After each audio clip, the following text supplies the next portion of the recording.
¿Sí me escuchan bien? Bueno, vamos a darle la gloria al Señor, vamos a alabarle el día de hoy, recordando que Él es soberano y que independientemente de lo que suceda a nuestro alrededor, lo importante es que venimos dispuestos a exaltarle, venimos dispuestos a adorarle y venimos dispuestos a darle la gloria que Él se merece. Amén. Entonces vamos a empezar cantando esta canción, recordando lo que el apóstol Pablo nos enseña acerca de que para nosotros el vivir es Cristo y el morir es ganancia. Entonces, démosle la gloria al Señor y comencemos cantando al Rey de Reyes y Señor de los Señores, cantando Vivir es Cristo.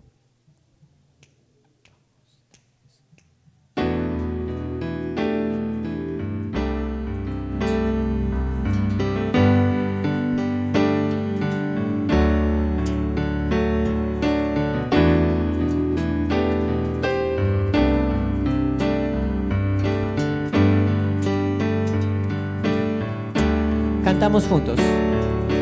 ¿Cómo recibiré de ti el bien y el mal rechazaré si sé que tú eres Señor, soberano y justo? ¿Cómo he de alabarte en bendición y olvidar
Señor, en todo tiempo se haga tu perfecta voluntad en mí.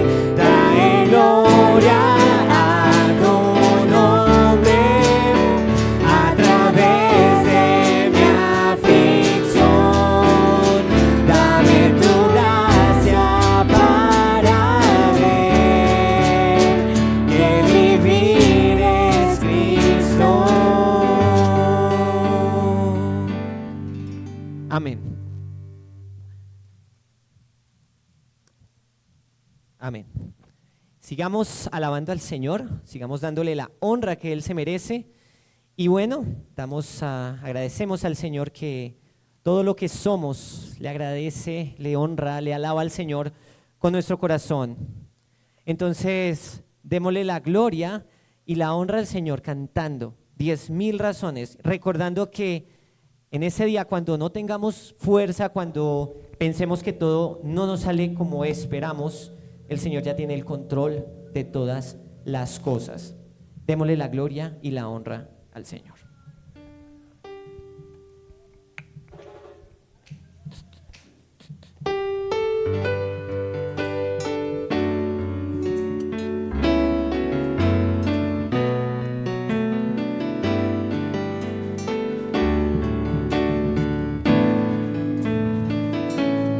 Que todo lo que soy alabe al Señor con mi corazón.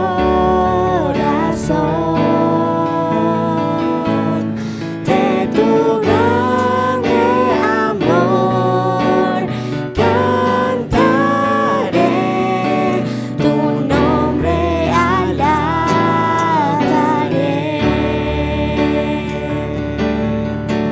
Sale el sol, es un nuevo amanecer. Cantaré a ti otra vez. Sea lo que venga, confiaré en ti. Alabaré en el anochecer. Que todo lo que soy alabe al Señor con mi corazón. De tu grande amor cantaré, tu nombre alabaré.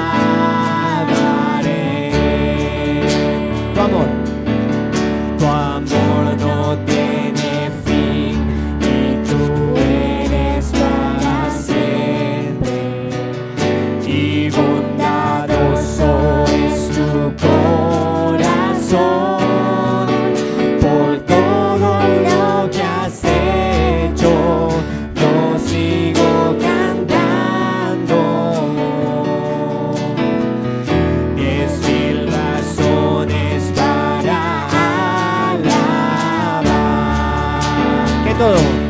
Que todo lo que soy alabe al Señor con mi corazón. De tu grande amor cantaré, tu nombre alabaré.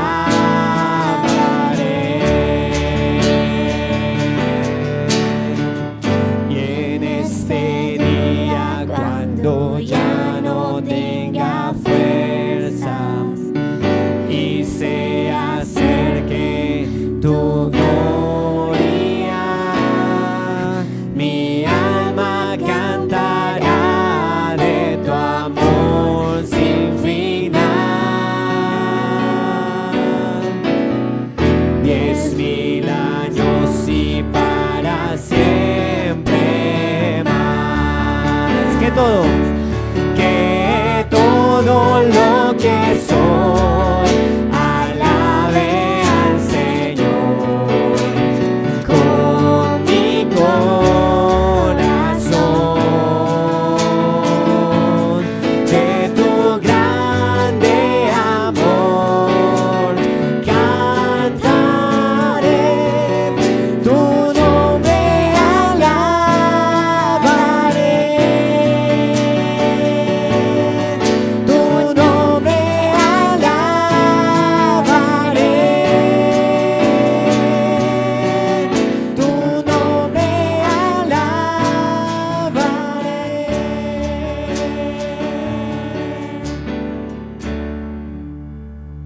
Oremos, mis amados hermanos. Bendito Dios y Padre eterno, Señor, te damos infinitas gracias, oh Dios, porque podemos venir a alabarte, Señor, porque podemos venir a exaltar tu nombre, Señor. Gracias porque a pesar de todas las cosas estamos listos para glorificarte, para honrar tu nombre, para orar, Señor, para poder seguir buscándote, Señor, acercándonos a ti confiadamente al trono de la gracia, para alcanzar misericordia, Señor, para hallar gracia, para el oportuno socorro, Señor eterno. Gracias por tu bondad, gracias por tu amor, Señor. Gracias porque podemos cantarte a ti, reconociendo que hay muchas razones para adorarte, Señor, porque sabemos que tú eres digno de suprema gloria y digno de suprema alabanza, Señor. Te alabamos, Señor eterno, y te bendecimos en el nombre de Cristo Jesús. Amén y amén.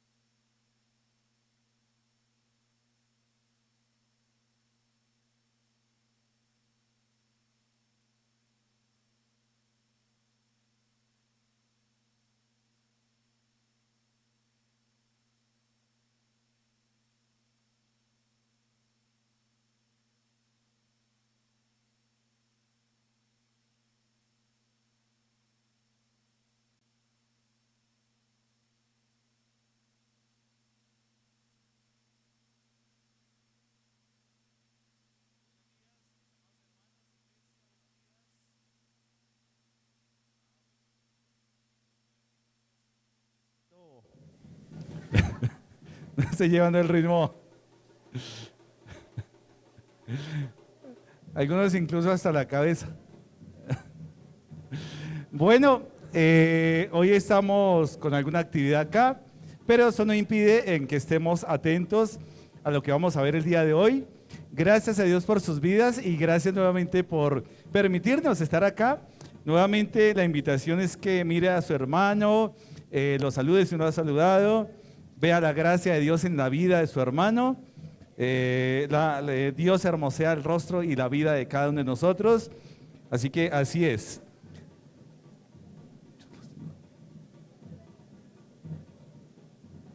Entonces, ¿listos? Bueno, ¿cómo les ha ido esta semana? Bien. ¿Cómo, algunos dicen qué? Bendecidos, prosperados en victoria. Wow.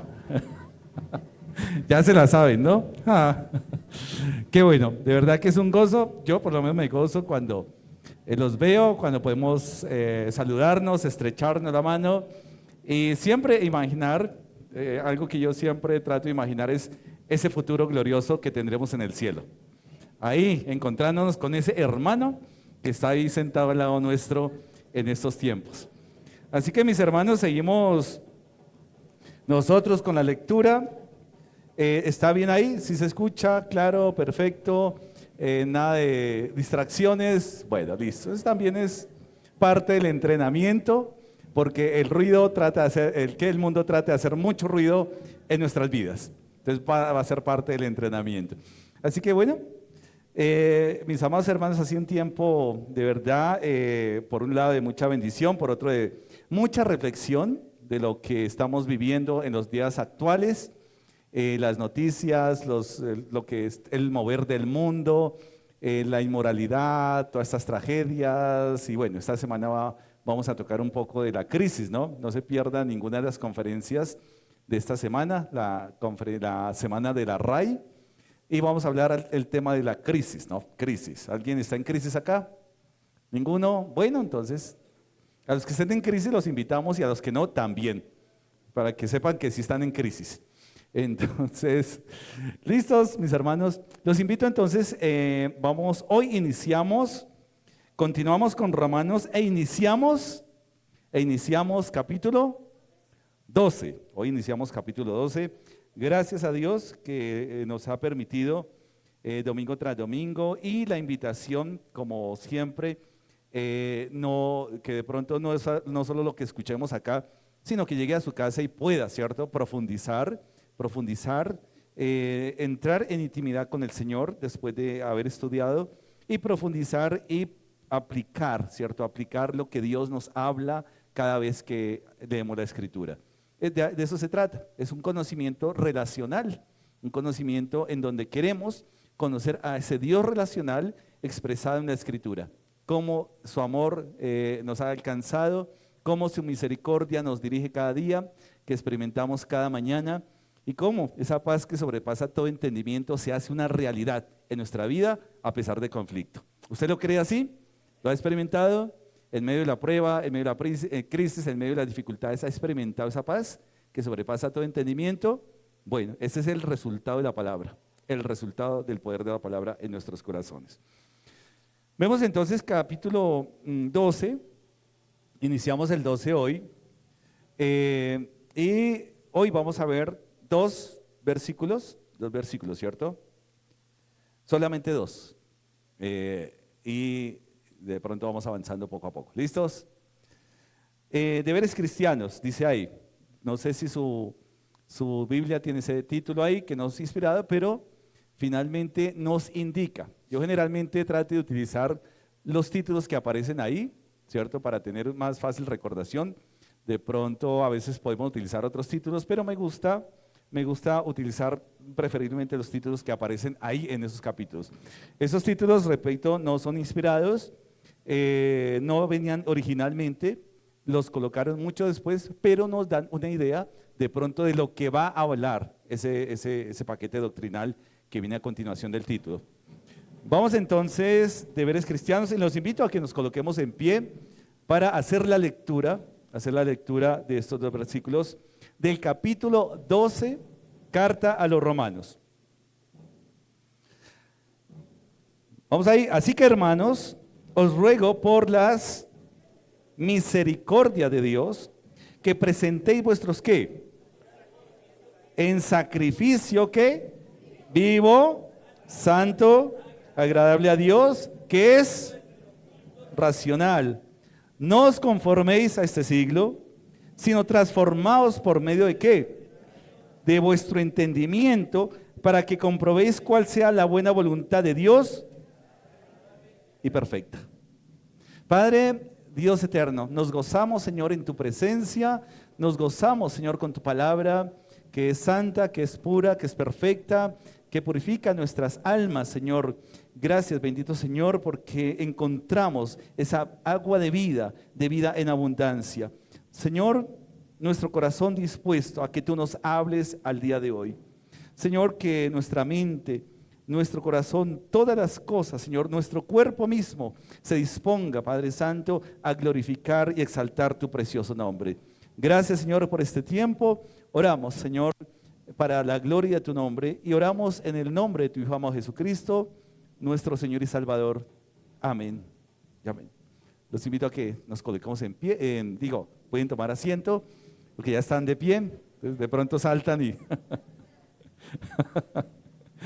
vaya uno a saber, el español es complicado a veces, ¿no? Y también damos el saludo, a veces me olvida a los que están conectándose, también un saludo a los que están por las redes, por Zoom, por YouTube, por diferentes medios que nos están viendo. Un saludo, hay invitados también, a los invitados, a los familiares de los hermanos que se están conectando. Bienvenidos, Dios les bendiga, bienvenidos. Bueno, Pablo entonces continúa su carta y ya está culminando, y ya estamos entrando a la parte más práctica y tangible, ¿no? Porque de eso se trata, de lo que hemos aprendido como doctrina, de lo que hemos aprendido como misterios que Pablo ha expresado ahí en la carta hasta este momento. Ahora, ¿qué viene? Ahora viene parte de exhortarnos a la práctica de lo que hemos aprendido. Así que, hermanos, es decir, se está dirigiendo a una comunidad ¿de qué? De creyentes. Esto no es para el mundo, esto no es para las personas que no son creyentes. Pablo ha hecho una exposición espectacular, inspirada por el Espíritu Santo, obviamente, para dar a entender las riquezas del reino, para dar a entender lo que es la salvación, para dar a entender ciertos conceptos que nos ha enseñado de expiación, de justificación, de santificación, que son conceptos que están vinculados a la salvación. No son sinónimos, son elementos, ciertos, son aspectos que están contenidos en la salvación. Ahora, así que hermanos, os ruego, oiga, Pablo está diciendo, bueno, ya les he explicado cómo es la justificación. Ya les he explicado que ningún hombre está justificado delante de Dios por propia iniciativa. Que la justificación no viene por obras, que la justificación no viene por lo bueno que yo me crea, por las buenas obras que yo haga, sino que la justificación, en lo último que decía, ha sido gracias por la resurrección ¿de quién? De Cristo. No, nadie puede ser justificado de otra manera. No podemos decir y llegar al cielo y decir, mira, he sido tan bueno en la tierra que merezco entrar al cielo. No funciona. Ya Pablo ha dicho que por la muerte de Cristo, que por el evangelio, ¿cierto? Que es tanto para el judío como para el gentil, como para el griego, y pone a todo ser humano, ya sea judío o gentil, en la misma dimensión y en la misma relación delante de Dios. Es decir, que la paga el pecado, y por cuanto todos pecaron, están destituidos de la gloria de Dios. Es así. Y que solamente el evangelio tiene poder, es poder de Dios para salvación a todo aquel que cree. Es decir, que hay una condición dentro de ese pacto, y esa condición va a ser creer. Efesios, Pablo nos aclara que porque por gracia sois salvos por medio de ¿qué? De la fe. Y esto no de vosotros, pues es que no por obras, para que nadie se gloríe. O sea que Dios pone su palabra de manera perfecta, porque conoce nuestros corazones, conoce nuestro orgullo, conoce que de pronto medio algo, tenemos algo más frente a los demás y ya nos creemos más, ¿cierto? Tenemos un poquito más de conocimiento y ya creemos que el resto está por debajo nuestro. Tenemos un poquito más de dinero y el resto pues los miramos por encima del hombro. Es decir, Dios conoce nuestros corazones, y por eso necesariamente la salvación por la gracia, por medio de la fe, pero no es obra, no es por buenas obras, sino es por la gracia de Dios. Por eso os ruego, Pablo está rogando, os ruego. ¿No les ha pasado a ustedes que ustedes están predicando el evangelio a alguien y usted quiere que esa persona se salve, que esa persona acepte, ¿cierto? Ya le he explicado, y usted hay un ruego interno, cree por favor, toma una decisión, cree, mira, es necesario. Ahora, Pablo no está rogando diciéndole a las personas que se conviertan, está rogando a personas que ya salvas, hermanos. Es decir, que hay un ruego también, porque es que la comunidad de la iglesia al día de allá, y de pronto era en Romanos nomás, que se comportaban así como mal, ¿cierto? Hoy en día no pasa eso. Hoy en día somos fieles, hoy en día sí somos maduros, hoy en día cumplimos con las cosas del Señor. Eso era en la época de Romanos. Bueno, pero igual vamos a leer como para ver qué pasaba en esa sociedad, ¿cierto? Tan pagana, esa iglesia tan infiel. Os ruego por las misericordias ¿de quién? De Dios.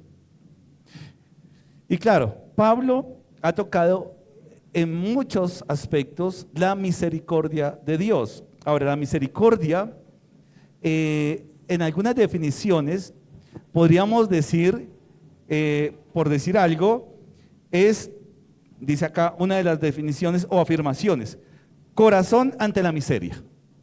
Tener corazón ante la miseria. Tener compasión ante la miseria. ¿Miseria de quién? Del hombre. El hombre sin Dios, el hombre condenado al infierno, es un ser que está en medio de la miseria. O sea, la miseria del ser humano es que su destino eterno sea la condenación. Así que Dios, esa misericordia tiene que ver, esa compasión por la miseria. Entonces dice, tener corazón ante la miseria, manifestación externa, es decir, que Dios no solamente en su mente, en su corazón, en su voluntad, en su soberanía ha planeado, sino que ha dado lo necesario para que su plan de salvar al hombre se cumpla. Es decir, sea algo práctico y sea algo tangible. Por lo tanto, Pablo dice, por las misericordias de Dios. Si hacemos un referente, si hacemos un recordatorio, ¿por qué dice misericordias? Misericordias. Si nosotros nos devolvemos capítulo 9, versículo 15, ¿qué dice? Capítulo 9, versículo 15, carta a los Romanos. Pues a Moisés dice, tendré misericordia del que yo tenga misericordia y me compadeceré del que yo me compadezca. Eso es misericordia de Dios, ¿no? O sea que la misericordia es un acto soberano que viene de parte de Dios, que no hay ninguna iniciativa propia nuestra para ganar misericordia, ¿cierto? Para ganar, no hay manera. Otro concepto, entonces, para entender, misericordia es no recibir lo que merecemos, no recibir lo que merecemos. ¿Qué merecíamos? El castigo, la condenación, pero por la gracia de Dios y su misericordia no hemos recibido eso porque el creyente ha depositado su fe en Jesucristo. La fe va a ser el instrumento para, ¿cierto?, recibir esa gracia salvífica. Entonces vamos ahí, una misericordia. ¿Ustedes creen que eso es una gran misericordia de parte de Dios? Que no, siendo merecedores no hayamos recibido ese castigo. Es misericordia, misericordia de parte de Dios. Pero también Pablo, en el versículo 16, dice acá, así que no depende del que quiere, ni del que corre, sino de Dios que ¿qué? Tiene misericordia. Nuevamente, es decir, es un acto soberano de Dios. Nadie obliga a Dios a ejecutar sus propósitos, nadie obliga a Dios a ejecutar sus planes, sino que Dios de manera voluntaria, Dios de manera soberana decide. O sea, y entender que si Dios decide no salvar a nadie, no deja de ser Dios, no deja de ser un Dios glorioso. Es decir, que si Dios condena a todo el mundo, y no tiene misericordia, no deja de ser Dios. Sigue siendo Dios. Es más, antes de que nos creara, antes de que viniera la creación, Dios no necesitaba crearnos, porque si necesitara, y ya le hemos hablado en algunas enseñanzas, si Dios necesitara algo de nosotros, no sería Dios, porque Dios no tiene necesidad. Así que es otra misericordia, crearnos por el resultado de su amor. También es parte de algo de misericordia. Entonces vemos que en el capítulo 9, versículo 15, 16, habla de la misericordia de Dios. En el versículo 29, capítulo 9, versículo 23, sigue hablando acá. Y para hacer notorias las riquezas de su gloria, las mostró para con los vasos de misericordia, que Él preparó de antemano para gloria. De antemano, acordémonos que la salvación, Dios no salva al hombre porque el hombre peca, sino porque ya era un plan anterior a la creación salvar al hombre. Ya Dios había elegido crear al hombre, ya Dios había elegido salvar al hombre, ya Dios había elegido al hombre para hacerlo a imagen y semejanza de Él. O sea, es algo que nadie pudo incidir en la voluntad soberana de Dios, ¿o sí? Alguien dijo, yo estoy orando para que nos salvara. No, es una decisión de parte de Dios. Así que esa misericordia hace que se compadeciera de la miseria del hombre, y esa miseria está contenida o está enmarcada en condenación, ¿cierto? Éramos miserables, así de sencillo. ¿Por qué? Porque no teníamos nada asegurado. Porque lo único que teníamos asegurado era ¿qué? El infierno. Lo único que teníamos asegurado. Y Dios en su infinita misericordia viene y obra a favor del hombre para darnos vida eterna. O sea, Dios no tiene necesidad de la compañía del hombre. Nosotros sí tenemos necesidad de la compañía de Dios, pero Dios no, porque es Dios. Por eso el amor de Dios es tan grande, y Pablo en su carta a los Efesios está orando para que esta comunidad entienda que, ¿se acuerdan esa oración de Pablo 2, 3? ¿Cierto? Que dice, para que entiendan la altura, la anchura y la profundidad, ¿cierto?, del amor. Pablo está orando a una comunidad de creyentes y está orando para que como comunidad de creyentes podamos entender la dimensión del amor de Dios. Es que es decir, cuando nosotros vemos la dimensión del amor de Dios, tenemos que ir a la cruz de Cristo. Y la cruz de Cristo es algo incomprensible, incomprensible. No hay manera de comprender la magnitud del amor de Cristo expresado a través de la cruz. Sí, sabemos que murió un inocente. Sí, sabemos que derramó su última gota. Pero ¿cómo es la comprensión de que un Dios que está en su gloria baje, se haga no solo hombre, sino siervo del hombre y muera por sus enemigos? Esto realmente es incomprensible. No lo comprendemos absolutamente en nuestra mente.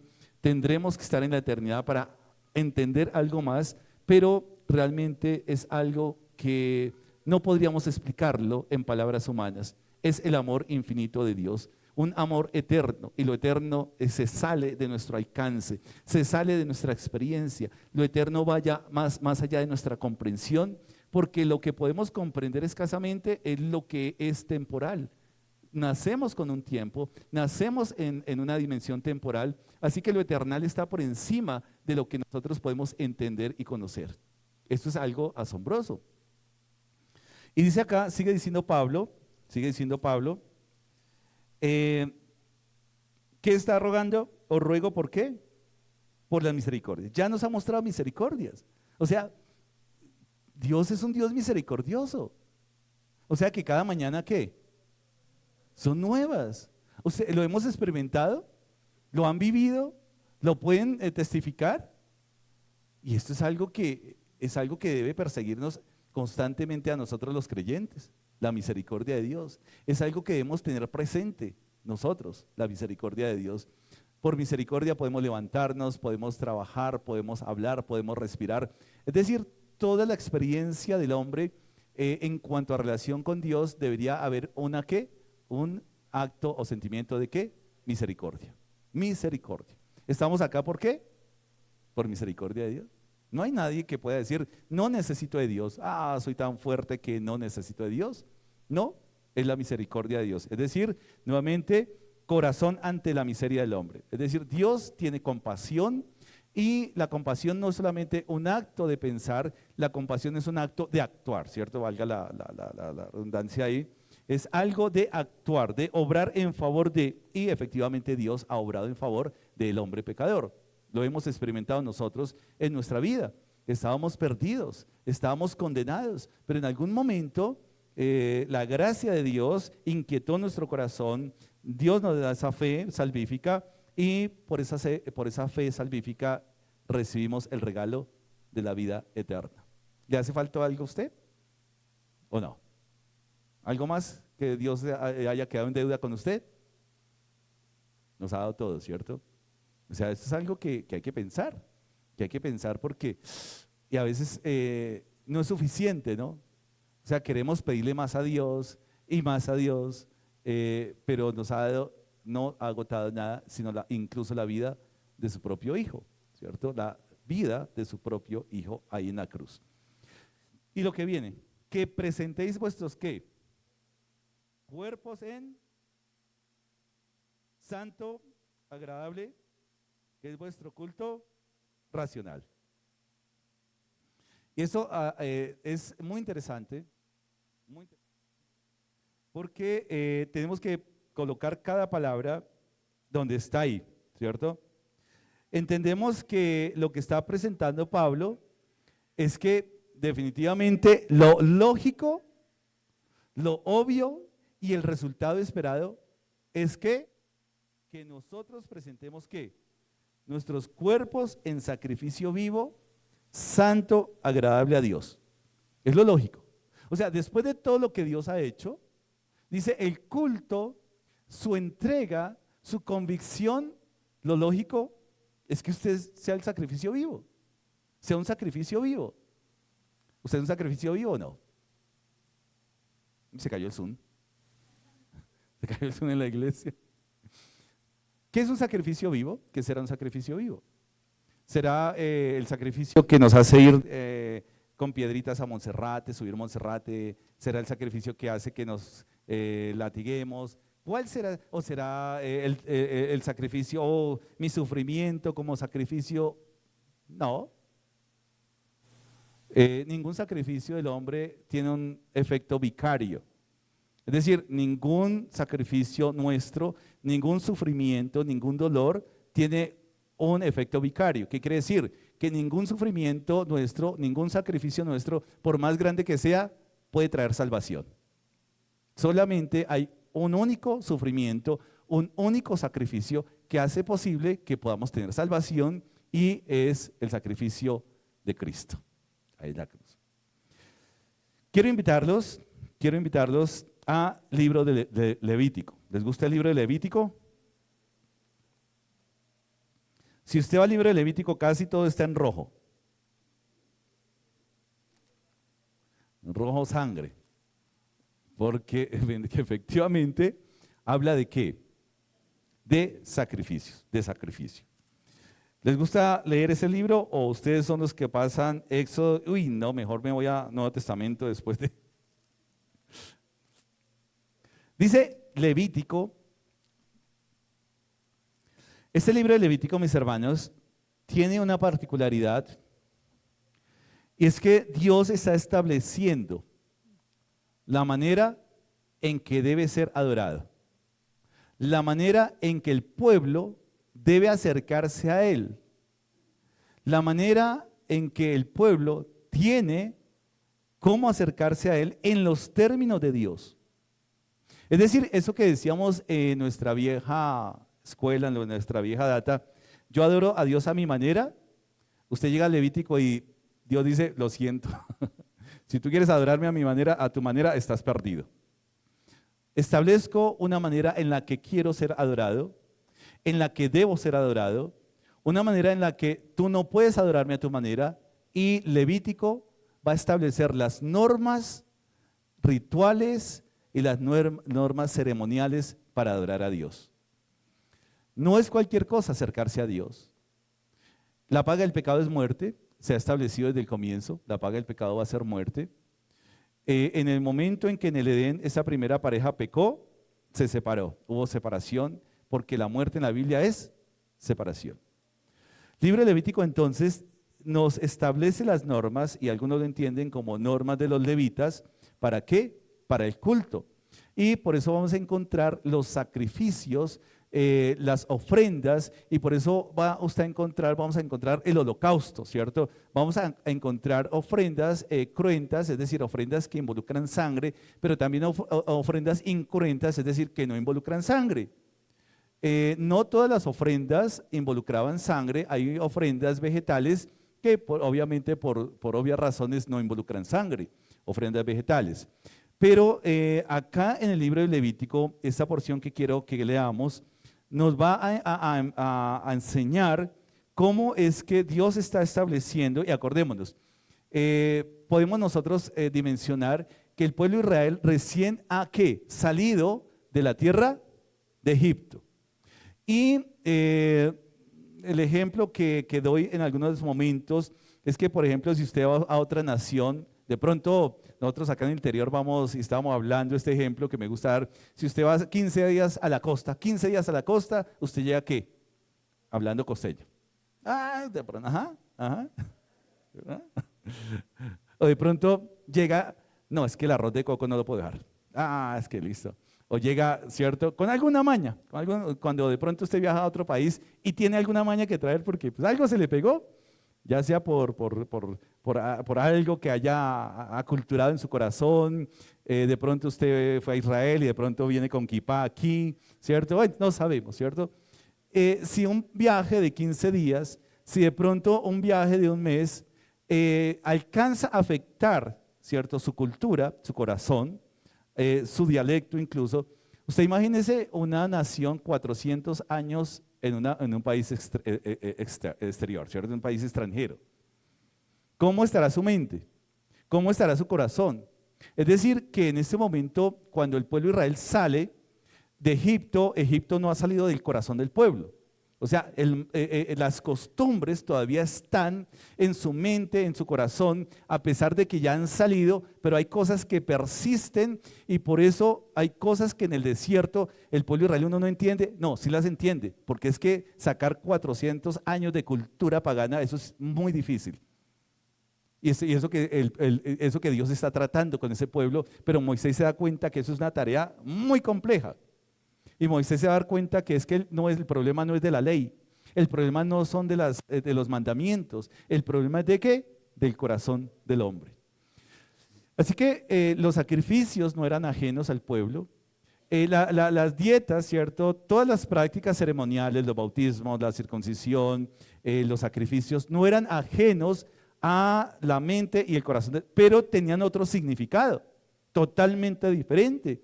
Era un significado pagano, ¿cierto? Habían sacrificios, claro, pero eran a dioses paganos. Habían ritos, ¿cierto? Baños rituales de purificación en agua, pero tenían otro significado. Habían cualquier cantidad de prácticas en donde Dios, por eso, Levítico y lo que es la ley, nos hace entender por qué Dios aún les da unas normas de alimentarias, unas normas gastronómicas. ¿Cierto? Unas normas donde estaba prohibido comer ¿qué? Cerdo, estaba prohibido comer, qué sé yo, camarones, estaba prohibido comer conejo, bueno, toda una cantidad de cosas. ¿A ustedes les gusta el conejo? Sí. ¿Se han comido conejo por liebre? Digo, conejo por gato o gato por liebre. Algunas cosas. A nosotros nos meten gato por liebre, burro por vaca, caballo por ternero, bueno, ¿cierto? Entonces, aún Dios está, mire, esas dietas alimenticias estaban guardando ¿qué? El cuerpo. El cuerpo. Porque usted imagínese un desierto, como digo yo, no hay EPS. Bueno, hoy no sé si es mejor EPS o no hay EPS, pero en el desierto no había. No está la Cruz Roja, no está la Organización Mundial de la Salud. Y usted imagínese una epidemia entre 2,5 millones de personas en el desierto. Sí, están cuidados por Dios, pero es que también Dios les guía a que se cuiden ellos su cuerpo. Restringe incluso el nivel relacional, ¿cierto? Porque es que en Egipto la inmoralidad y en todas las naciones habían relaciones de padres e hijos, hijos y padres, bueno, había incestos, habían de todo, ¿cierto? Y por eso en Levítico usted va a encontrar normas que restringen los grados de consanguinidad. Ojo, ya no va a tener relaciones con su mamá, con su papá, con su tía. Entonces ya restringe. ¿Y por qué encontramos? Porque es que también Dios, por un lado, está cuidando el carácter moral del pueblo, pero también su cuerpo mismo. ¿Ante qué? Ante infecciones, ante enfermedades, ante cualquier cosa que pudieran padecer en el desierto. Si usted está viajando, imagínese, si a usted le da un retorcijón, ¿usted qué hace? Y el bus y de pronto no para y no frena y el conductor le dice, no, hasta que lleguemos al destino. No, usted se le salen los ojos, se pone amarillo, usted, pero pare, por favor. Ahora usted imagínese 2,5 millones de personas si se enfermaran. O sea, es que Dios de verdad cuida al hombre en su totalidad. Creemos que nuestra relación con Dios solamente es de mente y espíritu. Nuestra relación con Dios es la totalidad del ser humano. ¿Qué ven mis ojos? ¿Qué hacen mis manos? ¿A dónde me conducen mis pies? ¿Qué hago con los elementos y los órganos, cierto, más poderosos, como dice Pablo, cierto? ¿Qué hago yo con ellos? Dios está interesado porque es que quien nos ha creado es ¿quién? Dios. Y por eso quiere que nosotros cuidemos lo que Él ha creado. El cuerpo es el estuche que Dios nos ha dado. ¿Para qué? Para que podamos conocer el mundo que nos rodea, para que nos podamos comunicar, ¿cierto? Para que podamos nosotros expresar y poder realmente ser participantes de esa creación, deleitándonos en los sabores de la comida, deleitándonos en los olores gratos, y estamos hablando del Edén, ¿cierto? Y también al día actual, ¿cierto? Pues hoy en día no hay olores tan gratos, ¿cierto? Hoy hay muchos olores ingratos por todo lado. Entonces, un poco de la naturaleza caída. Así que las leyes de Levítico están guardando no solamente el carácter moral del pueblo, no solamente la relación, porque es que usted imagínese, tocaba comenzar a legislar la relación. ¿Qué pasaba con algún desobediente? ¿Qué pasaba con un adúltero? Pues, tocaba comenzar a cortar esas prácticas porque de ahí dependía, ¿cierto?, la salud moral, ¿cierto?, del pueblo. Así que Dios en Levítico va a dar unas normas del pueblo para diferenciarlo de otros pueblos. Así que el mensaje es bien, bien sencillo, pero bien profundo. Si usted es hijo de Dios, si usted es el pueblo mío, ¿por qué se comporta como el mundo? ¿Por qué usted se comporta con su hermano como si estuviera tratando con otra persona del mundo? ¿Por qué usted habla y tiene los diálogos, las palabras, la mente del mundo, siendo que usted ya es hijo de Dios? Ya somos hijos de Dios. El mensaje es muy, muy interesante en Levítico, porque finalmente el pueblo de Dios tenía que ser diferente ¿en qué? En todo, en todo. O sea, no es un pueblo simplemente religioso, no, es que es en todo. Usted imagínese, por decir algo, el embajador, qué sé yo, Estados Unidos, ¿cierto? Uno pues se imagina, ¿cierto? Una persona que sabe de la constitución de su país, que realmente se va a vestir a la altura diplomática, ¿cierto? Pero ¿qué tal usted fuera a la embajada y estamos tratando de imaginar cómo será un embajador de un país de estos y de pronto la puerta la abre y el embajador está en taparrabos, todo sucio, todo maloliente? ¿Usted qué impresión se lleva? Todos esos americanos son terribles, esos gringos son, ¿cierto? No es la imagen adecuada y lo mismo pasa cuando el pueblo que Dios ha escogido tiene que representarlo ante las naciones. Así que no puede estar pensando lo mismo, no puede tener los mismos diálogos, tiene que cuidar su lenguaje, tiene que cuidar su relación con el hermano, cómo es que se relaciona, cómo es la ética de Dios para su pueblo. Y esto nos va a decir muchísimo, y Levítico va a regular todas estas cosas. Por eso, muy interesante. ¿Y por qué? Llamó Jehová a Dios, versículo 1, capítulo 1, versículo 1 de Levítico, llamó Jehová a Moisés y habló con él desde el tabernáculo de reunión, diciendo, habla a los hijos de Israel y diles, cuando alguno de entre vosotros ofrece ofrenda a Jehová, de ganado vacuno u ovejuno haréis vuestra ofrenda. Si su ofrenda fuere holocausto vacuno, macho, sin defecto lo ofrecerá, de su voluntad lo ofrecerá a la puerta del tabernáculo de reunión delante de Jehová. Y pondrá su mano sobre la cabeza del holocausto y será aceptado para expiación suya. Entonces degollará el becerro en la presencia de Jehová y los sacerdotes, hijos de Aarón, ofrecerán la sangre y la rociarán alrededor sobre el altar, el cual está a la puerta del tabernáculo de reunión. Y desollará el holocausto y lo dividirá en sus piezas. Y los hijos del sacerdote Aarón pondrán fuego sobre el altar y compondrán la leña sobre el fuego. Luego los sacerdotes, hijos de Aarón, acomodarán las piezas, la cabeza y la grosura de los intestinos sobre la leña que está sobre el fuego que habrá encima del altar.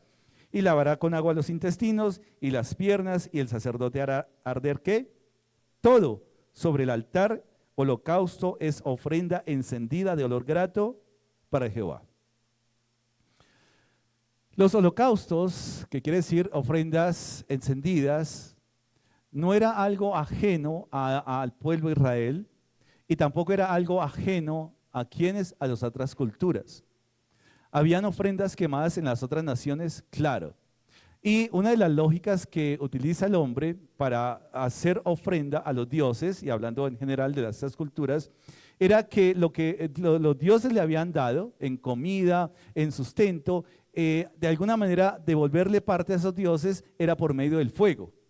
Porque pues en ese momento lo único que podía subir hasta el cielo, ¿qué era? El humo. Así que era una manera de gratitud del hombre hacia los dioses, y estoy hablando de esas naciones porque era la lógica que utilizaban.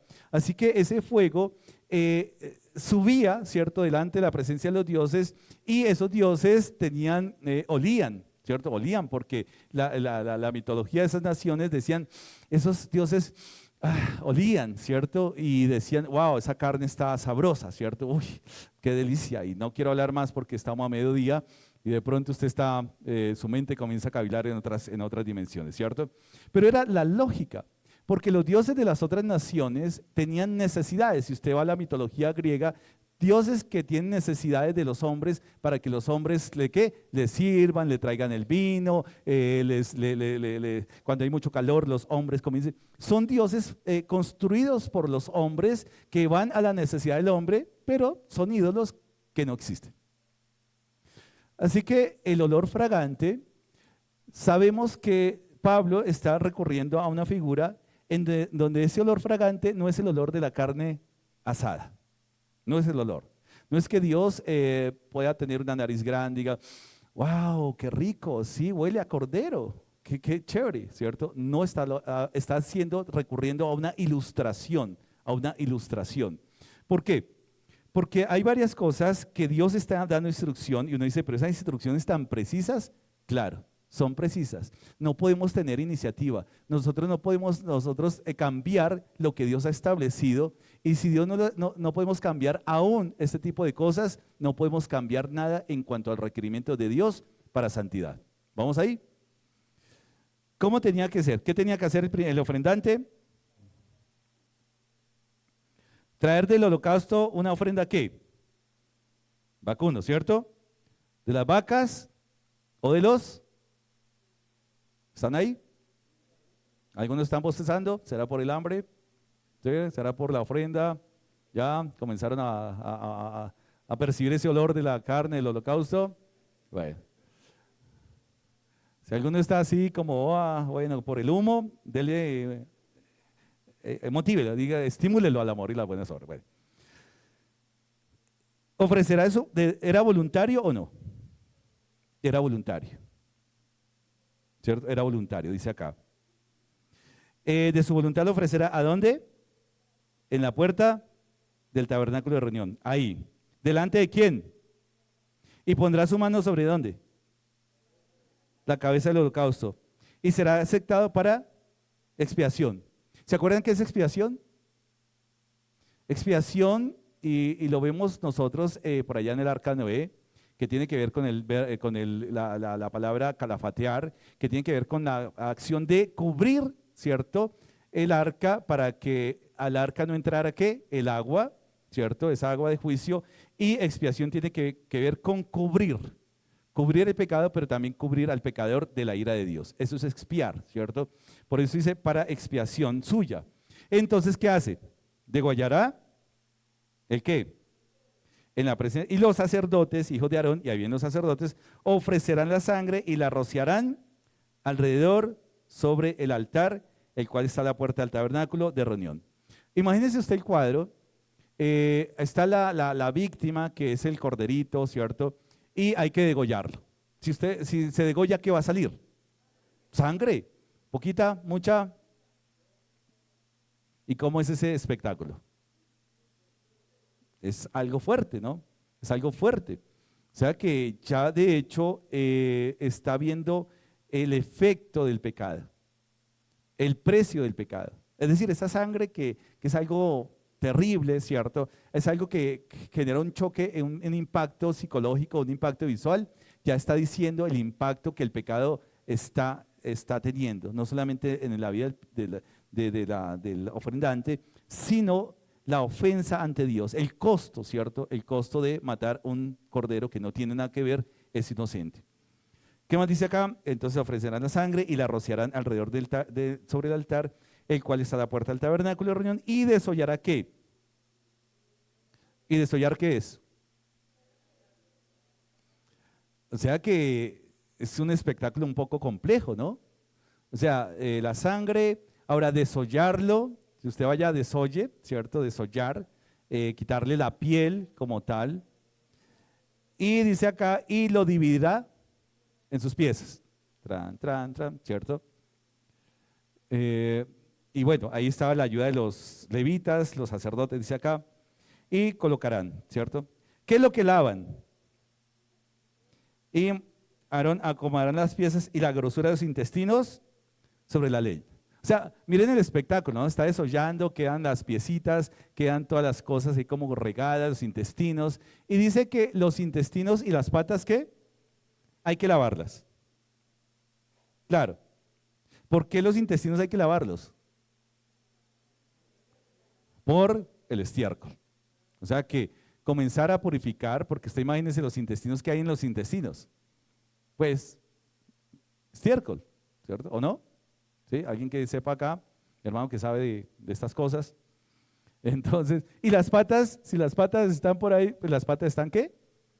sucias, también las patas se llenan de... Entonces hay que lavarlo para que sea ¿qué? Apropiado para colocarlo en el holocausto. ¿Vamos ahí? ¿Listos? Es ofrenda encendida de olor grato para Jehová. ¿Listo? O sea, quemó la totalidad de esa ofrenda. Está dividido. Usted imagínese, está dividido. Cuando esta ofrenda la vemos, ¿este corderito está vivo o está muerto? Está muerto. Ya no hay manera, por si le queda duda, y si usted no sabe la respuesta, yo creo que está muerto. No sé mucho de, ¿cómo sería eso de ganadería? Pero creo que está muerto a esta altura del paseo. Si alguien sabe más de esto, me puede ilustrar, pero está bien muerto. ¿Ya? Pero ¿ha cumplido qué? Los requerimientos y el estándar que Dios ha dado. Por eso, porque no es tanto la grosura. Y miren lo interesante. Si vamos al primer libro de Samuel, ¿cierto? Primer libro de Samuel, capítulo 15.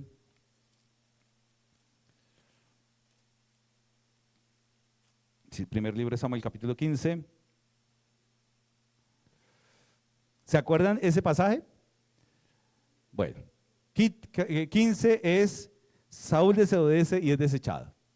Dios había dado una orden a Saúl, primer rey de Israel, y había dado una orden en cumplimiento de un juicio profético que había realizado antes. Es que la nación de Amalek, Dios la iba a raer de la faz de la tierra. Viene primer rey de Israel. Y el instrumento para llevar a cabo el juicio sobre Amalek era Saúl. Y la orden, dice acá, después Samuel dijo a Saúl: Jehová me envió a que te ungiese por rey sobre su pueblo Israel. Ahora pues está atento a las palabras de Jehová. Así ha dicho Jehová de los ejércitos. ¿Yo qué? Castigaré lo que hizo Amalek a Israel al oponérsele en el camino cuando subió a Egipto. ¿Qué pasó en Israel? Usted tendrá que leer Génesis. ¿Qué pasó? El pueblo estaba saliendo, era un pueblo cansado, era un pueblo agotado, era un pueblo que estaba saliendo, y Amalek llegó por la retaguardia y quiso arrasar con Israel. Y ojo con meterse con Israel, porque es el protegido de Dios. Y por esa osadía, Dios dijo: raeré de la faz de la tierra a Amalek. Lo raeré. Viene Saúl y está estableciendo, está el cumplimiento de ese juicio, y le dice a Saúl, dice acá, ve pues y hiere a Amalek y destruye ¿qué? Y no te apiades de él, mata ¿qué? Hombres, mujeres, niños y aún los de pecho, vacas, ovejas, camellos y asnos. ¿Qué tenía que hacer cuando veía a un bebé? Matarlo. ¿Qué tenía que hacer cuando venía una mujer gestante? Matarla. Dice: wow, es un Dios iracundo, es un Dios lleno de ira, es un Dios vengativo, que es lo que dicen los inconversos. Pero es que está estableciendo un juicio contra una nación pagana, una nación impía que se atrevió a enfrentarse a él. ¿Se acuerdan que cuando Saulo tuvo ese encuentro con el Señor Jesucristo, el Señor le dijo a Saulo: Saulo, Saulo, ¿por qué me persigues? Perseguir a la iglesia, está dando a entender, era perseguirlo a él. Perseguir al pueblo era perseguir al Dios, porque era su pueblo escogido. Por eso la ira y la justicia de Dios vino sobre Amalek. No hay nada, ¿cierto?, que Dios no haga que sea justo. En nuestra perspectiva humana nos creemos más buenos que Dios. ¿Cómo voy a matar a un bebé? ¿Cómo voy a...? Claro, no lo mato por iniciativa propia. Acá quien está dando la orden es ¿quién? Dios. No es un colectivo actual, no es un grupo de feministas que dice: hay que matar a los bebés. No, es ¿quién? Es Dios. Eso es la diferencia. Es la diferencia. El autor de la vida es el que puede determinar la vida del hombre, pero también puede determinar el día de su muerte. y Amalek tenía ya un juicio encima y Saúl era el hombre indicado ¿para qué? Para llevar a cabo ese juicio. Pero ¿qué pasó con Saúl? Que Saúl perdonó a Agag, al rey. Nada menos y nada más que perdonó la vida del rey. Entonces Saúl, como era rey, perdonó la vida del rey. Pero no solamente eso, también perdonó a lo mejor, al ganadito, ¿cierto? Y dice acá, más adelante, ¿cómo es posible? Y Saúl y el pueblo perdonaron a Agag, versículo 9, y a lo mejor de las ovejas y del ganado mayor, de los animales engordados, de los carneros, de todo lo bueno, y no lo quisieron destruir, mas todo lo que era vil y despreciable lo destruyeron. ¿Cuál era la orden de Dios? Todo. Y Saúl dijo, pues no, voy a guardar, ¿cierto? Voy a guardar lo mejor. Y vino palabra de Jehová a Samuel diciendo, me pesa haber puesto por rey a Saúl, porque se ha vuelto en pos de mí y no ha cumplido mis palabras, y se apesadumbró Samuel, claro.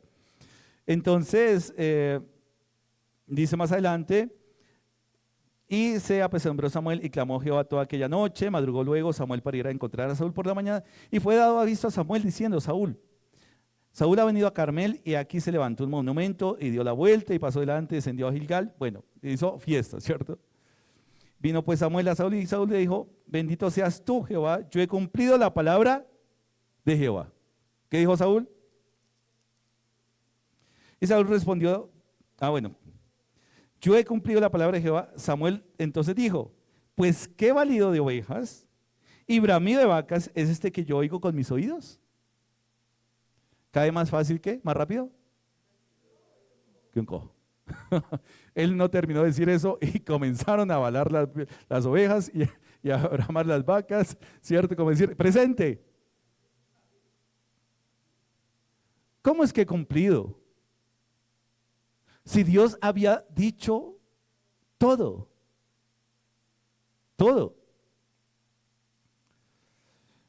Y de Amalek los han traído porque el pueblo perdonó lo mejor de las ovejas, de las vacas para sacrificarlas a Jehová, tu Dios. Interesante. Por ahí comenzó a balar una oveja. Entonces, dice, pero lo demás lo destruimos. Desafío para la iglesia y para el cristiano hoy. ¿Qué tanto de lo que nos manda Dios lo cumplimos 100%? ¿Qué tanto, si estuviera Samuel acá, y yo he cumplido todo lo que Dios me ha dicho en la Biblia, y estarían balando detrás de nuestras ovejas, bramando las vacas, bramando nuestro pecado y nuestra desobediencia? Así que esta historia habla y dice acá de que efectivamente no es lo gordito, no es lo más agradable que nosotros queramos. El versículo 22 nos habla claramente el Señor. Y Samuel dijo, ¿se complace Jehová tanto en los holocaustos y víctimas como en que se obedezca las palabras de Jehová? Podemos en nuestras propias iniciativas decir, hemos traído lo mejor, pero lo hemos traído en soberbia, en desobediencia, en algo que no es olor grato al Señor.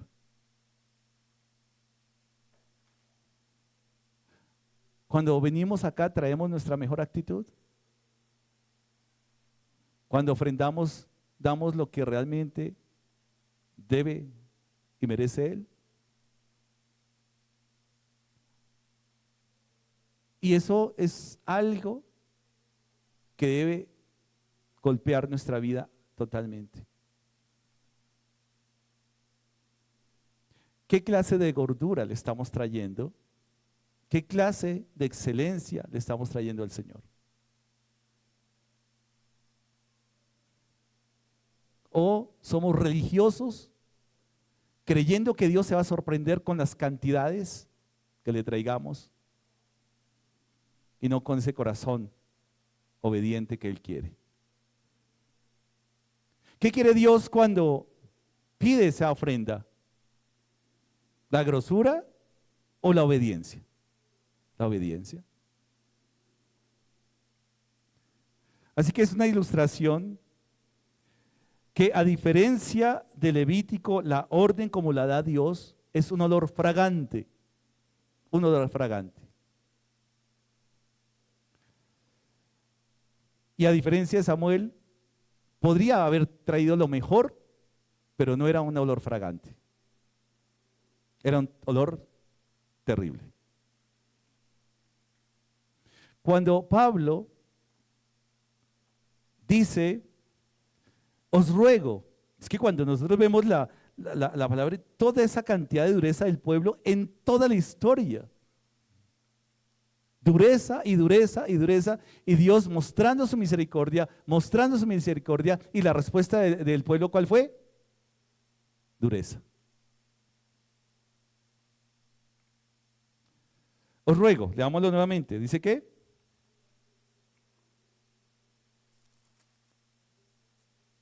capítulo 12, Romanos.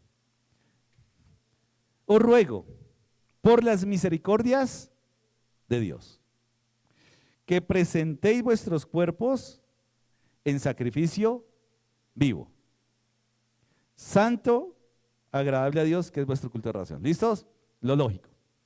¿Cómo se hacía el holocausto? ¿Se acuerdan? Y acá ya no hay derramamiento de sangre, porque está hablando por creyentes que ya no están restableciendo su comunión, sino están manteniendo la comunión con Dios. ¿Cómo es ese examen? ¿Cómo es ese sacrificio vivo? Si el sacrificio del holocausto se dividía, se desollaba, ¿sí? Hacemos la ilustración, y esas piezas acomodaban. Nos hace pensar en algo, y me hace pensar en algo. Hebreos capítulo 4, versículo 12.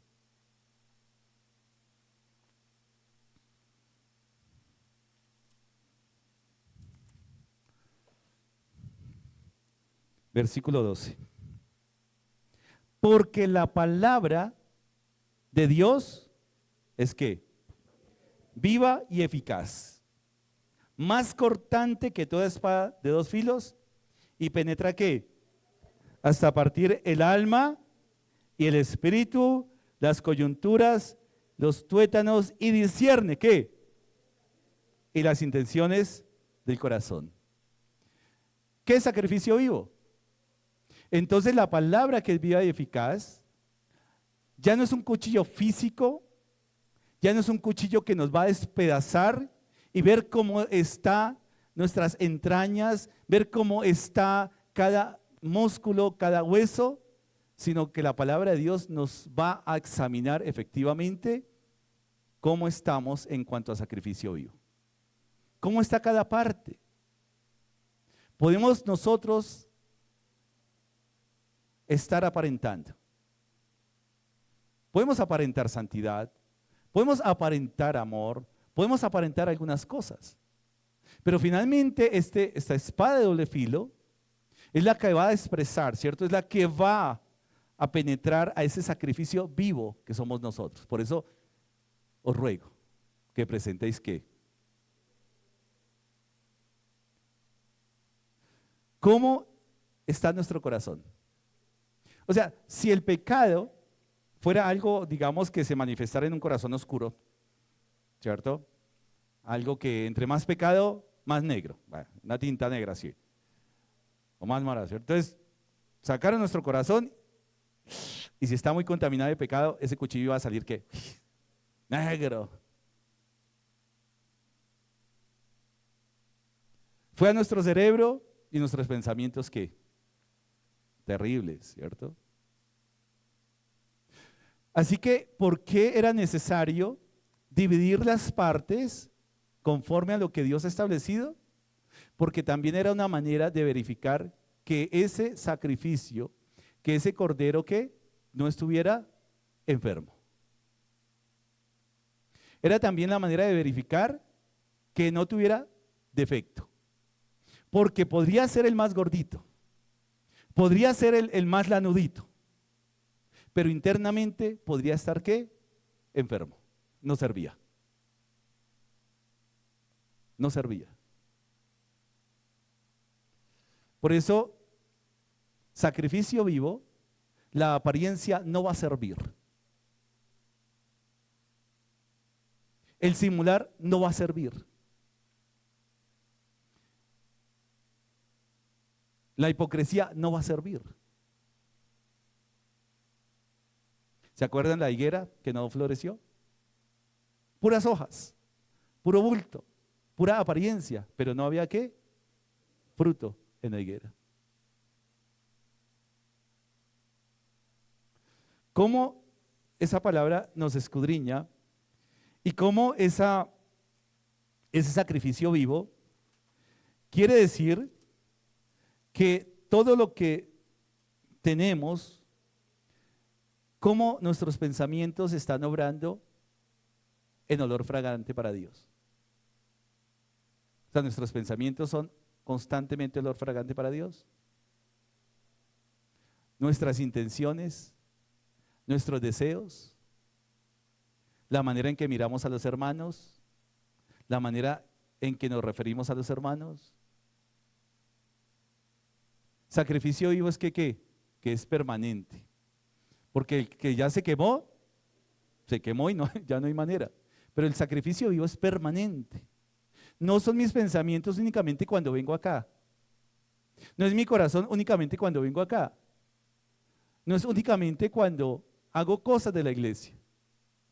Es cómo estoy en mi trabajo, cómo estoy en el colegio, cómo estoy donde el Señor permita que yo esté. Sacrificio vivo y agradable. ¿Sí? Santo, ¿por qué? Porque hemos sido apartados por el Señor. Así como el cuchillo del sacerdote verificaba la calidad de la ofrenda, porque era desollar, que no hubiera enfermedad en su piel, en sus músculos, en la carnecita, en los tendones. Es decir, desollar y todo eso daba fe de que ese corderito, nuevamente repito, estaba apto para el sacrificio. La palabra que escudriña, ¿cierto? Que es esa espada de doble filo que escudriña lo más profundo, da fe si realmente soy un sacrificio vivo y agradable delante de Dios. Es la palabra.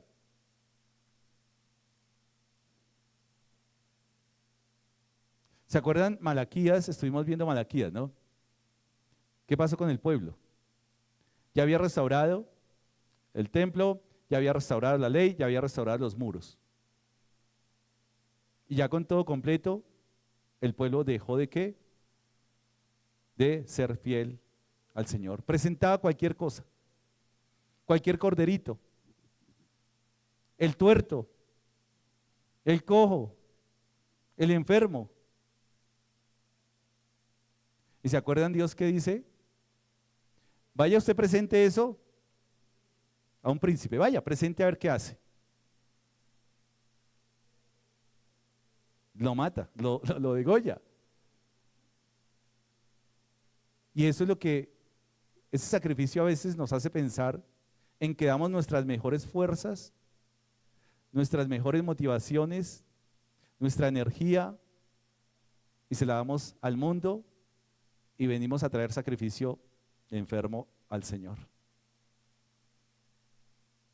No tenemos el mismo ánimo que tenemos de pronto a las cosas del mundo, no tenemos el mismo ánimo para la iglesia. ¿O sí? Es algo para examinar. Muchos ejemplos que escucha uno de pronto en otras enseñanzas, un partido que dura 3 horas y usted está ahí, una película que dura, ¿cierto? A propósito, un estreno, Cine Colombia, y usted está ahí despierto toda la película. Pero para el Señor no hay ese mismo ánimo, ¿no? Si hay un partido, usted llega en punto al partido, Eso sí, compra la boleta 15 días antes. Usted si tiene un viaje para vacaciones, usted no llega tarde al aeropuerto. Usted llega, si es una hora, llega 2 horas antes. Usted alista todo para el viaje. Pero para el Señor a veces, ay, se me olvidó la Biblia.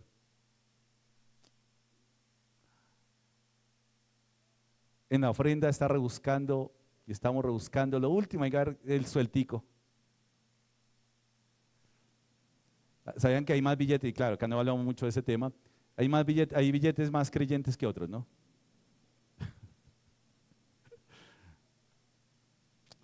Pero eso es lo que le traemos al Señor. O sea, utilizamos las fuerzas en pensamientos paganos. Muchas veces. Dios nos sacó del mundo y nosotros todavía tenemos el mundo en el corazón a veces. Santo, agradable al Señor. ¿Qué es vuestro culto? ¿Qué? Racional. ¿Qué es racional?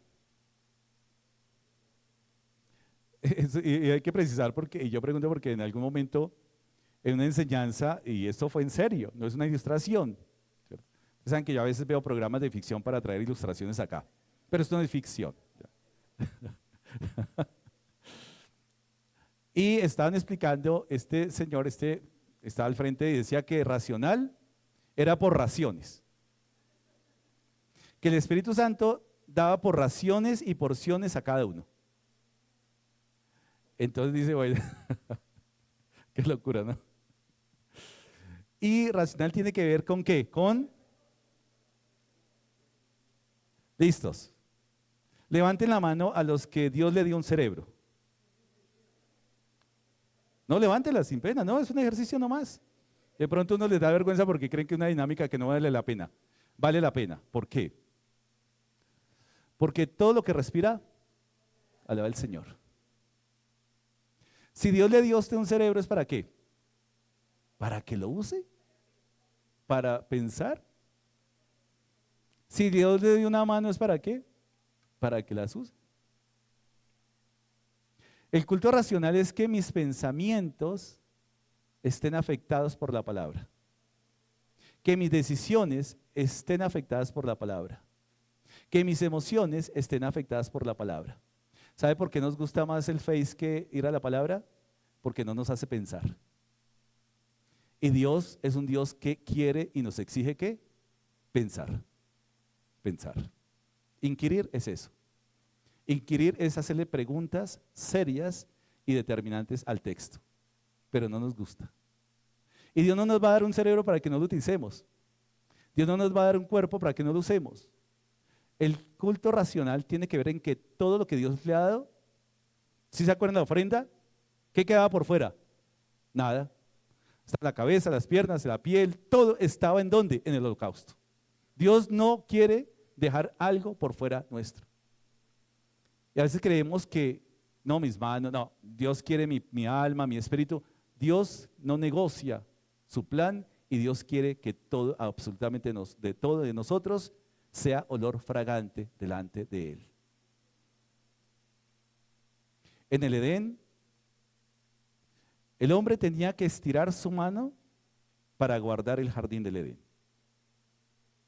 Es decir, que si venía la culebra a tentarlo, tenía que estirar su mano para ahorcar a esa culebra, o para espantarla por lo menos. Pero usó lo que Dios le dio, la mano, ¿para qué? Para tomar del fruto. Y es una ilustración que dice Dios, sean sacrificios, es decir, que es vuestro culto, vuestros cuerpos. Es que el cuerpo está hablando de ¿qué? ¿Será importante el cuerpo para el Señor? Porque la Biblia nos enseña que el cuerpo que nos ha dado es ¿qué? Templo del Espíritu Santo. Honremos al Espíritu Santo, honremos la presencia de Dios. Usemos nuestro pensamiento, nuestra reflexión, porque es que si Dios nos ha dado todas esas cosas, ¿es para qué? Para usarlas, para usarlas. O sea que Dios nos ha dado la capacidad de poder usar cada cosa que Él nos ha dado. Pero en la mente la tenemos ocupada en otras cosas, ¿no?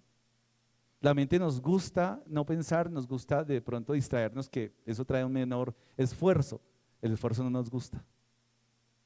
Pero es que ser sacrificio vivo y agradable delante de Dios trae un esfuerzo. Requiere esfuerzo. Por eso no es gratuito que Pablo diga, os ruego. Es que de verdad Dios a través de Pablo nos está rogando que por favor pensemos, que por favor reflexionemos, que por favor lo que hagamos, lo hagamos para el Señor. Toda la ofrenda se quemaba. Sacrificio vivo es porque es día a día, porque ya el sacrificio perfecto, Cristo, para darnos vida y que ahora nosotros en esta nueva vida seamos esos sacrificios agradables delante de Dios, olor fragante. Y ese olor fragante no es el olor de la carne, el olor fragante son las acciones que hacemos para la gloria de Él. No os conforméis a este siglo, sino que transformados por medio de la renovación de vuestro entendimiento. Nuevamente habla de qué? De la mente. De poner a funcionar el cerebro. ¿Qué mejor que el cerebro sea guiado por el Espíritu Santo? ¿Qué mejor que todo lo que hacemos sea guiado? Pero tenemos problemas, ¿no? Para que comprobéis, ¿cuál qué? Sea la buena voluntad de Dios, agradable y perfecta. Aquí es en algo que hemos visto en otros momentos. Si nosotros realmente reflexionáramos más de la palabra, entenderíamos que cuáles de nuestras decisiones sí van en línea con la voluntad de Dios. Estaríamos menos metidos en problemas. Estaríamos metidos en menos dificultades y dejaríamos la muletilla de, en el nombre de Jesús, que efectivamente es una blasfemia porque estamos tomando el nombre del Señor para proyectos que ni siquiera Él tiene que ver y que no son voluntad de Él. O sea, si nosotros pensáramos más, efectivamente alcanzaríamos, ¿cierto? Dice acá, a conocer, a comprobar la voluntad de Dios agradable y perfecta. Esa es la diferencia que tenemos con el mundo. El mundo no le gusta pensar. El mundo ha diseñado cosas para que el hombre no piense. Estábamos hablando, precisamente dando un testimonio, o hablando esta mañana también, de que si no tenemos, acá está ya se nos olvidó hasta escribir, hasta sumar, hasta restar. Me hablaban de que se había olvidado multiplicar y yo, ¿multiplicar qué es eso? Hemos llegado a un tiempo peligroso en donde el mundo quiere hacer todo y que nosotros no pensemos, no reflexionemos. Usted ve a un José, Antiguo Testamento. Usted ve a un Moisés, Antiguo Testamento. Usted ve a un Jeremías, un Isaías, un Esdras. ¿Eran qué? ¿Personas que no les gustaba pensar? Eran personas pensantes. Moisés era persona pensante, era formado. Y si usted se da cuenta, eran unos estudiosos impresionantes de la palabra.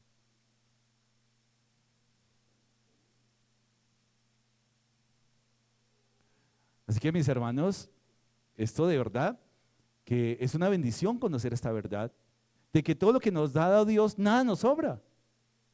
¿O sí? ¿Le sobra un ojo? ¿Le sobra una oreja? ¿Le sobra medio cerebro? Nada nos sobra. Dios nos ha dado y nos ha diseñado de manera que podamos, lo que dice acá, ser esos sacrificios vivos. Pero ¿qué hay que hacer? Imagínate el corderito, pero no va al holocausto, ¿qué pasa? O lo contrario, va lo más gordito, va la grosura, pero va con una actitud terrible. No funciona, no funciona. Eso es religiosidad. Oh, cierto, todo legalista. Creemos que la santidad es no expresar emociones. Jesús expresó sus emociones, su angustia. Se condolió, se compadeció. Marta, María, lloró, ¿cierto? Y a veces hay contextos en donde creen que es como el nirvana o como el budismo, que la espiritualidad es no manifestar ningún sentimiento. Pero hasta eso está controlado por el Espíritu Santo. Hasta nuestras emociones son olor fragante delante de Dios. Pero emociones dirigidas por la palabra. ¿Quién nos va a desbaratar y a hacer pedacitos? La palabra. Así. Nos taja la palabra, nos ve la grosura, nos ve toda la suciedad y hay que lavar esa suciedad, ¿cierto? Que es la ilustración de los intestinos, de las patas, y quiere que seamos olor. Toda esa suciedad, es decir, que cuando vamos a la palabra no hay nada gratuito. No hay nada ahí porque de pronto el escritor no tuvo nada que hacer y de pronto inventó eso. Cada cosa tiene una enseñanza muy profunda para que la practiquemos al día de hoy. Cordero de Dios, que finalmente fue examinado, fue enviado por el Padre, pero también el pueblo pudo ver si ese Cordero de Dios cumplía con los requisitos. Y tenemos que ir al Evangelio de Juan para ir terminando, el Evangelio de Juan, capítulo 1.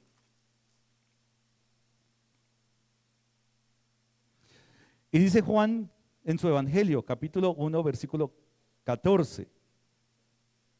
Y aquel verbo que fue hecho carne y habitó entre nosotros, y vimos que su gloria, gloria como del unigénito del Padre, lleno de ¿qué? De gracia y de verdad. No había engaño en él. Su gloria moral era evidente ante el mundo. Su gloria moral era evidente ante el Padre. Era perfecto. El único hombre perfecto que pudo ir a la cruz del Calvario para que nosotros como imperfectos pudiéramos ser vistos como perfectos de parte del Padre. ¿Fue examinado? Sí. ¿Experimentaron dolores? Claro. ¿Hubo pecado en él? No. Así que Cristo, Jesús, el Cordero de Dios, ¿que quita qué? El pecado del mundo. Modelo perfecto para imitar nosotros. Pablo dijo, sed imitadores de mí, como yo de Cristo. Mis hermanos, son buenas noticias. Son buenas noticias porque todo lo que hagamos por la gloria de Dios permanece para vida eterna. Son buenas noticias porque nos hace entender que todo lo que nos ha dado Dios son las capacidades para glorificarlo a Él. Mi cerebro, mis pensamientos, mis oídos, mis ojos. ¿Qué hace usted con sus ojos? ¿Qué ve? Eso es parte del sacrificio vivo y agradable. O sea, si yo presto mis ojos para ver cosas sucias del mundo, no estoy obrando mis órganos, mis miembros como parte de ese sacrificio vivo. Lo estoy prestando para otras cosas. ¿Qué hago con mis manos? ¿Qué me gusta escuchar? La murmuración, la mentira del mundo. ¿O quiero escuchar la voz de Dios a través de su palabra? Entonces es una muy buena noticia que Dios nos ha diseñado de manera perfecta. No hay nada que no haya en nosotros que Dios no haya colocado de manera intencional o haya quitado de manera intencional. Por eso Pablo nos va a listar esto para hablar de la iglesia como cuerpo de Cristo, que va a ser la siguiente enseñanza. Nos alista. No hay nada en el cuerpo que sobre y no hay nada en el cuerpo que falte. Muy interesante la enseñanza. Pero toda la iglesia también tendrá que presentarse como ¿qué? Como sacrificio vivo, agradable, santo, apartado para el Señor. Es la obra que Dios ha hecho. Es la obra que ha hecho en nosotros, siendo imperfectos. Es la obra que, no mereciendo nada, Él lo ha dado ¿qué? Todo. ¿Usted se goza en eso? Por supuesto. Nos gozamos en eso. Perdidos, ¿y Él qué? Nos salvó. Eso nos hace diferentes al mundo. Así que nuestras quejas, nuestros lamentos, nuestros pensamientos, nuestras palabras tienen que diferenciarnos absolutamente del mundo. Nuestro comportamiento con nuestro hermano, nuestro compromiso con el Señor.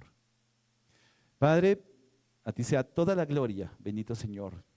Gracias por tu palabra.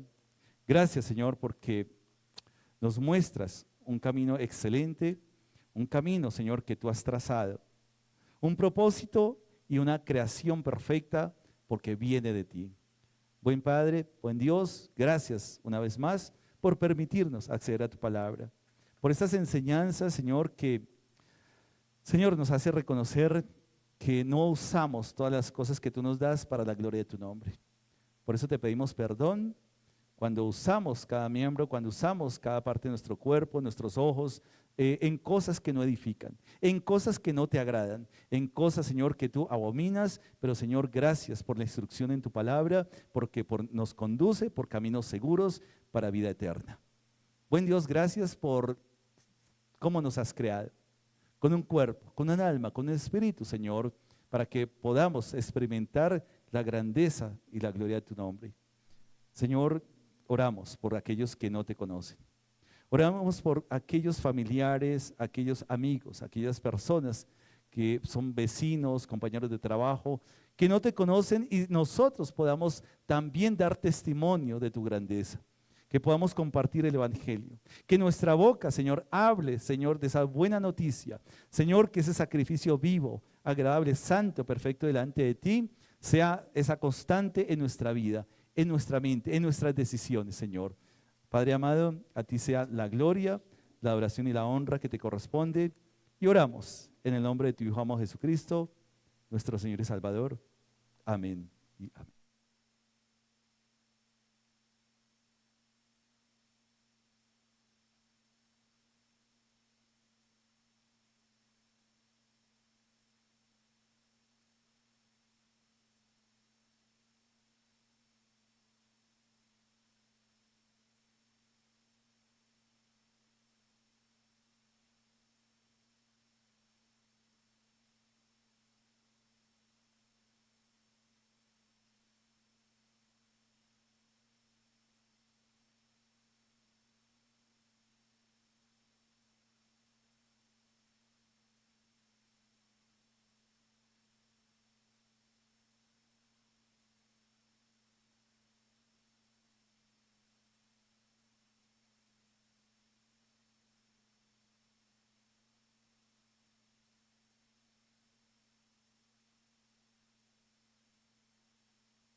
Todos juntos sobre nuestros pies y también sigamos adorando al Señor. Esta canción es una canción que confronta mucho porque dice que al Cristo vivo sirvo y Él en el mundo está, y aunque otros lo negaren, sabemos que Él vive ya. Entonces vemos acá que estamos glorificando al Señor y estamos adorándole. Entonces démosle la honra, la gloria que a Él le corresponde y cantemos al Cristo vivo sirvo.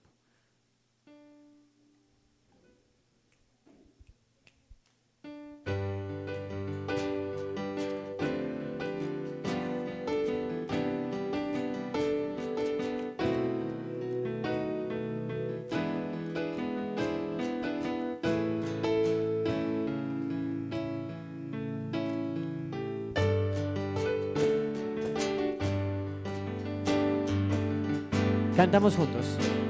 Al Cristo vivo sirvo y Él en el mundo está.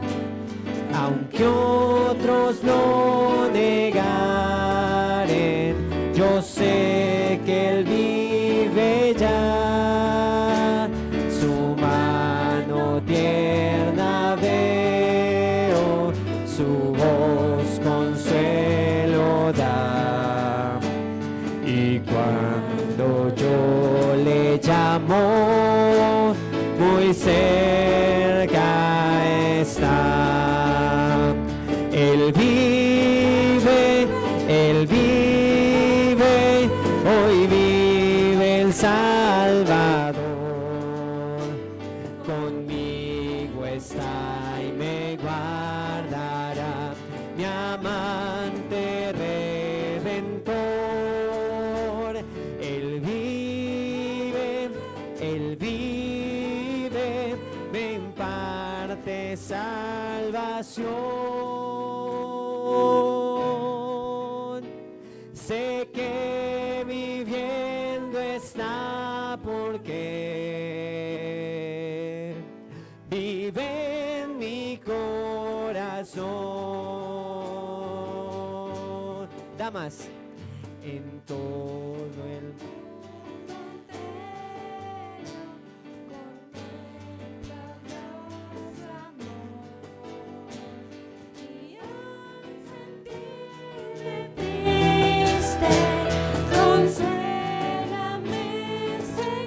caballeros, seguro estoy que Cristo mi vida guiando está y que otra vez al mundo regresará.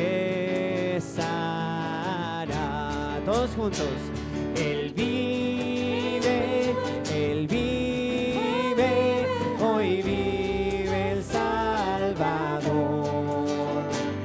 Conmigo está y me guardará, mi amante redentor. Él vive, hoy imparte salvación. Sé que viviendo está porque vive en mi corazón. Regocijad, cristianos, hoy himnos entonar, eternas aleluyas, a Cristo el Rey cantar, ayuda y esperanza es el mundo pecador. No hay otro tan amante como el Señor. Él vive,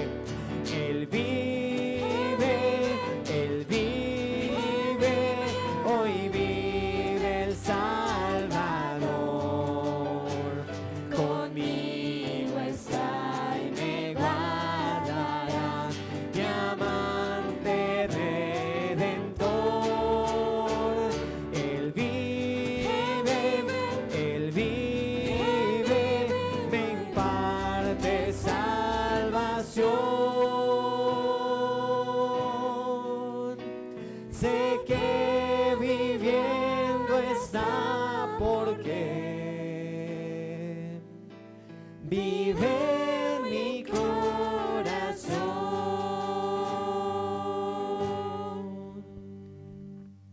Amén. Mi hermano Dani. Bueno, amada iglesia, de igual forma dispongamos nuestro corazón y nuestras ofrendas que hemos preparado con anterioridad para la gloria del Señor. Entonces, oremos por las ofrendas.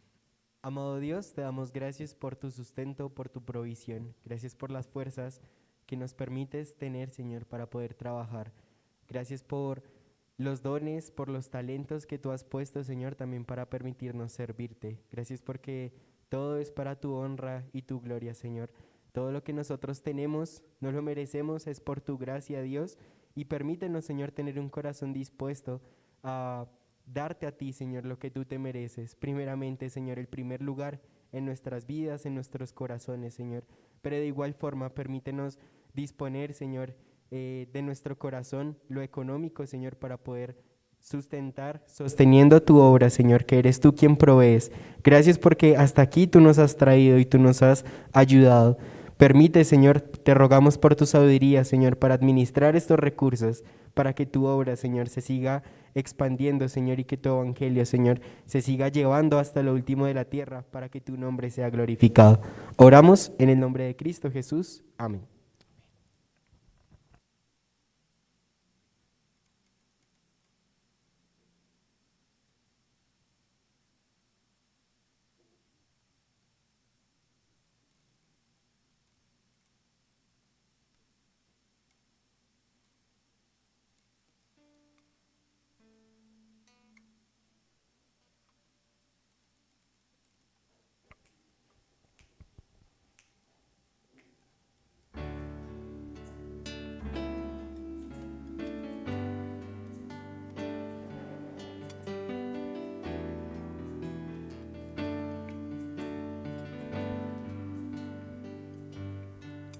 Señor, mi redentor y roca,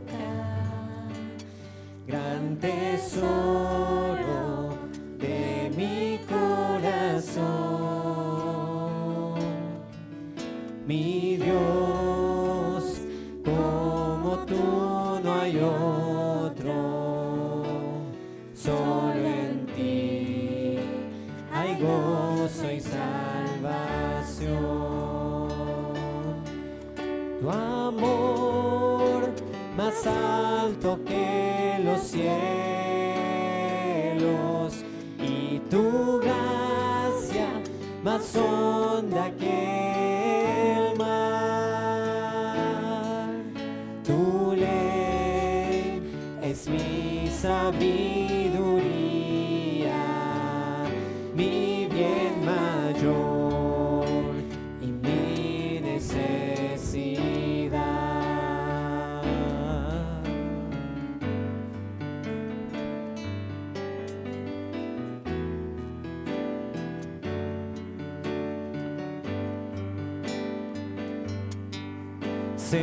Señor, mi redentor y roca, de mi vida, fuerte defensor.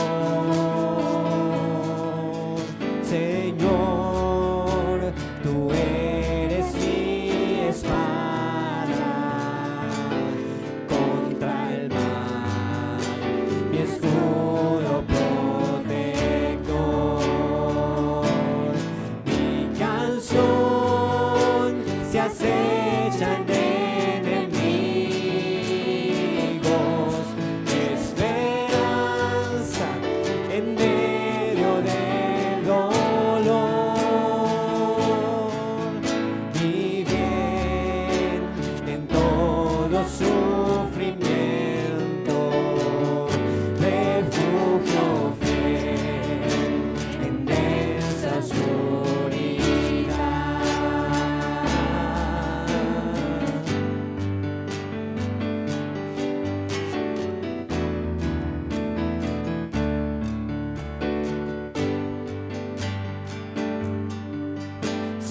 Señor, mi redentor y roca, de mi ruina, dulce Salvador, mi cruz y culpa en tus hombros, tú por mí sufriste hasta morir, mas tú venciste a la muerte, en ti le encuentro libertad, mas tú venciste a la muerte, en ti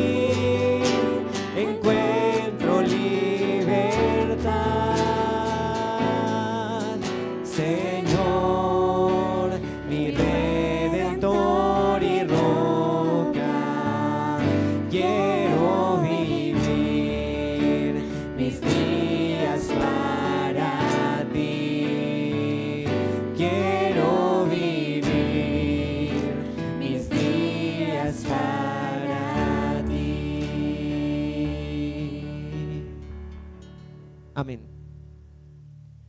Y bueno, como lo mencionaba antes en la predicación, pensemos realmente en lo que es verdadero, pensemos en lo que es honesto, en lo que es justo, en lo que es puro, en lo que es amable, en lo que es de buen nombre. Recordemos que hemos aprendido y hemos recibido y hemos oído y hemos visto. Hagámoslo conforme a la voluntad del Señor. Démosle la gloria al Señor en esto pensad.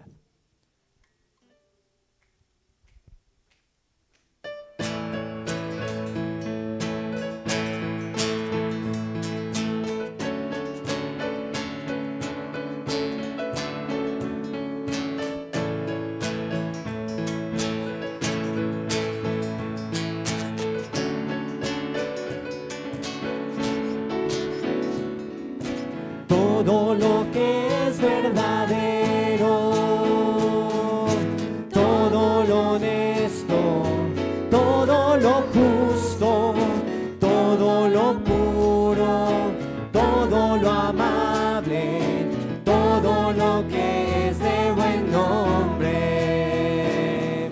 Si hay virtud alguna, si hay algo digno de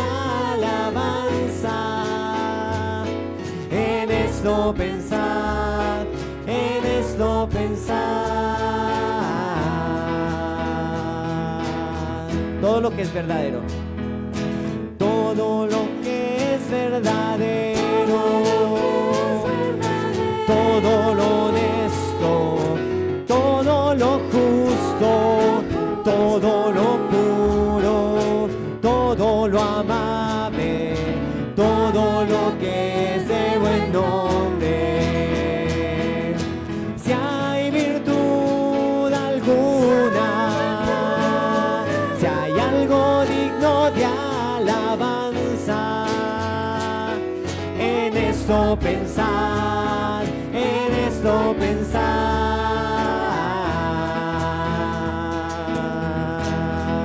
Lo que aprendimos y recibimos y oímos y vimos en él esto hacer. Y el Dios de paz estará con nosotros. En esto pensar, si hay algo digno de alabanza. En esto pensar, si hay virtud alguna. Lo que